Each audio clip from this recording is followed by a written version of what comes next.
Welcome back to the deep dive. For today's deep dive, we're going back in time a bit. Back in time? Yeah, back to 1998. Okay. To a fascinating document that you sent us. Right. It's an internal memo from Microsoft. Uh-huh. And it's all about open source software. Oh, wow. And I know what you're thinking. What am I thinking? 1998 internal memo. Microsoft sounds pretty dry, right? Yeah, maybe a little bit. But trust me on this one. Okay. This memo reveals how Microsoft at the time viewed this emerging threat of open source. Interesting. Especially Linux. Yeah. And it's really a wild ride through their hopes and fears and strategies. I'm intrigued. So buckle up. All right. Because we're about to dive deep into a piece of tech history. Let's do it. That I think still has ripples today. Definitely. So this memo later became known as the Halloween documents. Okay. And it was written by a Microsoft engineer named Vinod Vallo-Pillow. Got it. And right from the start, he doesn't mince words. He says, quote, open source software poses a direct, short-term revenue and platform threat to Microsoft, particularly in server space, end quote. Wow. It's almost like he's sounding the alarm. Yeah. Yeah, definitely a sense of urgency there to address this. And it goes even further. Okay. He says open source presents a, quote, long-term developer mindshare threat, end quote. Interesting. He argues, and this is another quote, the intrinsic parallelism and free idea exchange in OSS has benefits that are not replicable with our current licensing model. That's insightful. So you can really sense the concern in his words. Yeah, I mean, it's pretty clear they're seeing this as a real challenge. They are. For their way of doing things. And it's incredible how, even back then, Microsoft recognized this disruptive potential of open source. Yeah, I mean, they weren't naive. They could see that this was something different. Yeah, and the memo doesn't stop at just acknowledging the threat.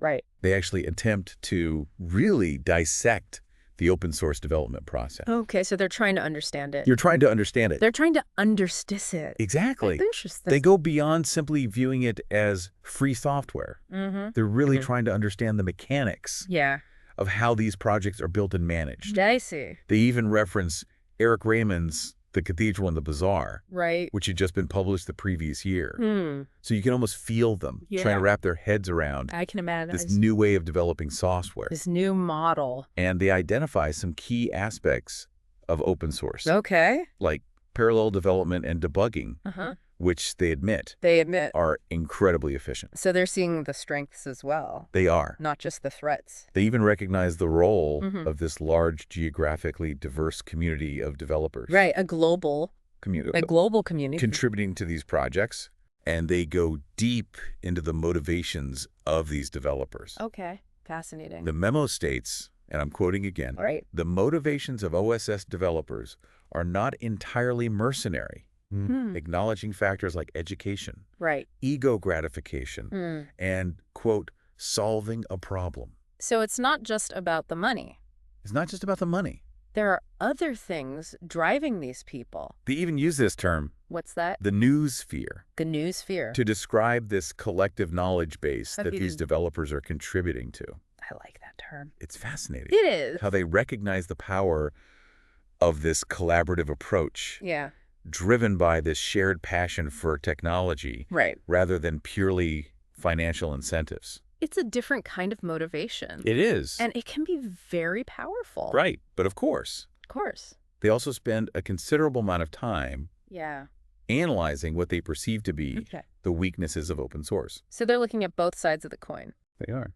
So we see Microsoft grappling with this new force in software development, and it's interesting to see how they try to analyze not just the technology, but also the culture and the dynamics of open source. They delve into the motivations of open source developers, but also highlight potential points of friction. Right. It's like they're trying to find the weak spots, the cracks in the foundation.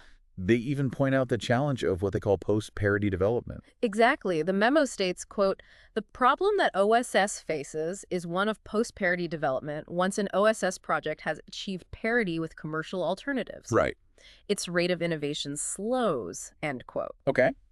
They argue that catching up is one thing, But continuing to innovate at the same pace, once you're at the forefront, is a different challenge altogether. Makes sense. They even use this evocative phrase, What's that? Chasing taillights, to describe the dynamic. I see. So they're suggesting that open source might be great at playing catch-up, but it might struggle to lead the way.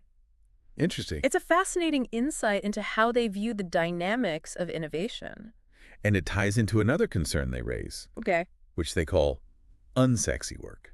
Unsexy work. This refers to all the essential, but often less glamorous tasks involved in software development. Things like power management, suspend resume functionality, management infrastructure, UI refinements. All the stuff that's important. And deep Unicode support. But not always the most exciting to work on. They argue that, quote, it is difficult to attract OSS developers to work on such tasks, end quote. I can see that. They're basically saying that while open source developers might be drawn to the excitement of building new features, they might be less inclined to spend their time on the nitty-gritty details that are crucial for creating a truly polished and robust product. The nuts and bolts. That make it all work. And it's not just about the tasks themselves. The memo also raises questions about the open source development process, particularly its iterative nature. And the potential for conflicts or inconsistencies. I see. They acknowledge the speed of open source development, but also point out that this can sometimes come at the expense of stability. You trade one for the other. Interesting. They write, quote, the rapid evolution of OSS projects is both a benefit and a detriment, creating a sense of excitement, but also one of constant churn, end quote. They suggest that commercial customers might actually prefer fewer releases, not more. Interesting. Valuing stability and predictability over this constant stream of updates that's common in the open source world. It's a different mindset. It is. For sure. This ties back to their point about the developer-driven nature of open source. They suggest that open source projects might be more responsive to the needs of developers than to the needs of end users, particularly less technical users. So they're thinking about the user experience. They are. They make a rather provocative statement. All right. That's that. Claiming that, and I quote, one thing that development groups at MSFT have learned time and time again is that ease of use, UI intuitiveness, etc., must be built from the ground up into a product and cannot be pasted on at a later time. Wow. End quote. It's interesting because they're essentially positioning themselves as the champions of user-friendliness. Which might seem a bit ironic. It does. Considering their own track record at the time. But it does highlight a key point of tension. This potential disconnect between the priorities of open source developers and the needs of the broader user base. And that leads to another major concern they raise. Organizational credibility. They question whether open source projects can truly provide the level of support and long-term commitment that customers, particularly large enterprises, expect. It makes sense. They point out that, quote, the organizational structures of OSS projects also raise concerns.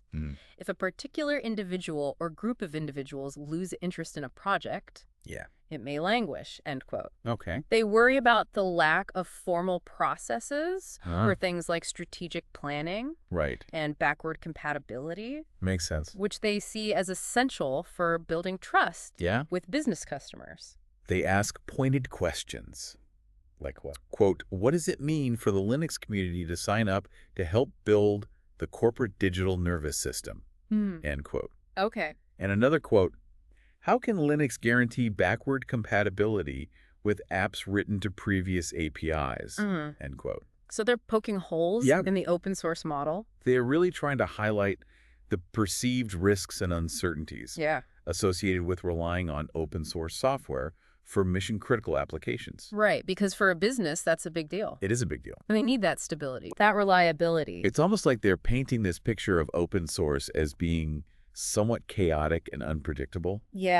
While presenting Microsoft as the stable, reliable alternative. The safe choice in their view. And you can sense a real fear that open source could undermine their dominance.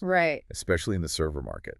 which was a huge market at the time. It was. And still is. But it's not all doom and gloom. Okay. Despite all these concerns, the memo also suggests Yeah. that Microsoft could actually learn from the open source world. Interesting. And perhaps even adopt some of its principles. So they're not completely closed off to it. No, they're not. They see that there might be some value there. They recommend exploring ways to be, quote, more liberal in handing out source code licenses, Okay. especially to universities and partners. They even talk about the importance of providing more extensibility in their own products, documenting internal APIs, Right. and fostering communities around their technologies. So they're thinking about ways to maybe bridge the gap a little bit They are. between their world and the open source world. It's almost like they're hinting at the possibility Yeah. of Microsoft embracing or at least adapting to Right. this new way of doing things. It's a fascinating glimpse into a moment of uncertainty and transition for a company that was used to calling the shots. For sure. Welcome back to the deep dive. We've been talking about this 1998 Microsoft memo, The Halloween documents. right, where they're really wrestling with this rise of open source. Yeah, it's like this internal struggle, It is. trying to figure out how to deal with this new force in software. It's like peeking behind the curtain Right. at a tech giant trying to figure out Exactly. this new world. Yeah, and you can see them recognizing the strengths of open source, the speed, the passion, the cost advantages, but also hyper-focused on finding weaknesses, Right. that they can exploit. And we've talked about some of those. Yeah. This idea that open source might struggle with unsexy work, Right. scaling to enterprise needs, Right. plus this rather bold strategy Right. of decommoditizing protocols to maintain control. Right. That was a big one. It was a big one. Basically trying to change the rules of the game. So did any of this actually work? That's a good question. Did Microsoft manage to hold back this open source tide? Well, it's hard to say for sure. Yeah. I mean, it's not like there's this direct cause and effect you can point to. Right. This was just one internal memo. Right, but it does reveal their mindset at the time. Absolutely. They're deeply concerned. That's very clear. Yeah. But what's fascinating is that the very act of this memo becoming public, this Halloween documents leak, had a huge impact in itself. You mean it backfired? It kind of did, yeah. How so? Well, it validated a lot of the fears people had about Microsoft's tactics. Oh, I see. This idea of them trying to control things rather than compete fairly. It didn't go over well. So it actually gave open source a boost. In a way, yes, it energized the community. Okay. It made people more determined to prove Microsoft wrong. Interesting. And it forced Microsoft to be much more careful about how they talked about open source publicly. So did they ever truly embrace it? It was a long road. Okay. But eventually, yes, over time, Microsoft started contributing to open source projects, even releasing some of their own tech under open source licenses. It's almost like a complete 180 from the tone of this memo. It really is. It shows how much the tech landscape has changed. Open source has become so integral. Right. Even companies that once saw it as a threat have had to adapt. They have. So what can we take away from all this? Yeah. Especially for developers today. I think it highlights the importance of adaptability. The tech world moves so fast. What's disruptive today might be the norm tomorrow. Right. And it shows the power of community. Yeah. The open source movement was driven by passionate individuals who believed in a different way of doing things. That passion ultimately won out, even against a giant like Microsoft. It did. So for developers, it's a reminder that your voice matters, your contributions can shape the future of technology. That's a great point. This memo, it's a relic of a different era. It is. But the questions it raises are still relevant. Definitely. How do we balance innovation with control? How do we ensure that technology serves everyone, not just the powerful? Those are questions we're all grappling with today. Yeah. And looking back at moments like this can give us some perspective on how far we've come and the challenges that lie ahead. Well said. That's all the time we have for today's deep dive, but we want to hear from you. Yes. What are your thoughts? How has the world of software development changed since 1998? What lessons can we learn from this little piece of tech history? Let us know. Join the conversation online, and until next time, keep diving deep.